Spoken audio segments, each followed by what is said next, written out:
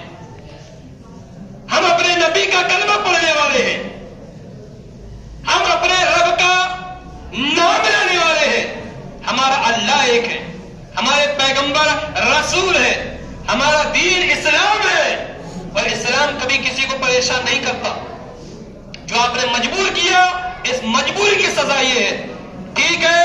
اگر آپ نے معافی مانگ لی میں پانی واپس کرتا ہوں، لیکن اتنا یاد رکھنا کہ آئندہ ایسی کوئی حرکت مت کرنا۔ عزیزان محترم، تب حضرت خواجہ معین الدین چشتی رحمت اللہ تعالی علیہ نے فرمایا بیٹا قطب الدین، عرض کیجیے حضور، فرمایا بیٹا اس مشکیزے کو اٹھاؤ اور انا ساگر میں اڑے لاؤ۔ عزیزان محترم، اور جیسے حضرت خواجہ قطب الدین بختیار کاکی نے اڑیلا ہے پھر انا ساگر پورا لبالب ہو گیا، سیڑھیوں تک بھر گیا۔ تو کہنے کا مطلب یہ ہے کہ اولیاء اللہ کو اللہ نے بڑی طاقت دی ہوتی ہے، بڑا پاور دیا ہوتا ہے۔ آج بھی حضرت خواجہ معین الدین چشتی رحمت اللہ تعالی علیہ کی حکومت چل رہی ہے، جس مزار پر جب اورنگزیب عالمگیر جیسا بادشاہ عارف باللہ ولی کامل جب گھٹنے ٹیکنے پر مجبور ہو گئے تو اندازہ کر سکتے ہو کہ خواجہ معین الدین چشتی کے مزار کے بارے میں اگر کوئی یہ سوچے کہ اسے ڈھا دیا جائے تو یاد رکھنا مزار نہیں ڈھا سکتا، مزار کے اوپر کوئی کاروائی نہیں کر سکتا، ہاں جو لوگ گئے ہیں وہ ضرور تباہ اور برباد ہو سکتے ہیں۔ معین الدین آج بھی اپنی قبر کے اندر باحیات ہے اور اپنے اللہ کی عبادت میں مصروف ہے۔